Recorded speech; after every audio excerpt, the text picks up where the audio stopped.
কিভাবে আপনি যে কোনো অবজেক্ট অথবা টেক্সটকে সামনে থেকে পিছনে শো করাবেন।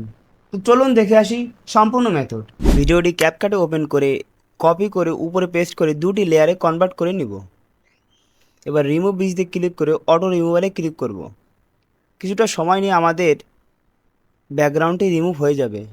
মোবাইলের ক্ষেত্রে কপি করার জন্য ট্যাপ করে ধরে রাখলে কপির অপশন আসবে, কপি করে উপরে পেস্ট করে দিলেই দুটি লেয়ারে কনভার্ট হয়ে যাবে। এবার আমরা যে কোনো একটা টেক্সট অ্যাড করব। এই জন্য টেক্সট আইকনে ক্লিক করে এখানে প্লাস আইকনে ক্লিক করে দিতে হবে।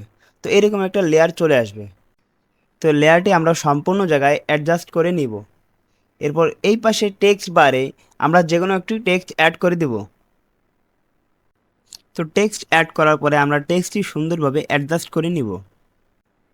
তো সবাই ভিডিওতে একটি লাইক করে কমেন্টে জানাবেন এরপরে কোন টপিক নিয়ে ভিডিও তৈরি করব। তো আমরা দেখতে পাচ্ছি টেক্সটটি আমাদের ক্যারেক্টারের সামনে অবস্থান করছে।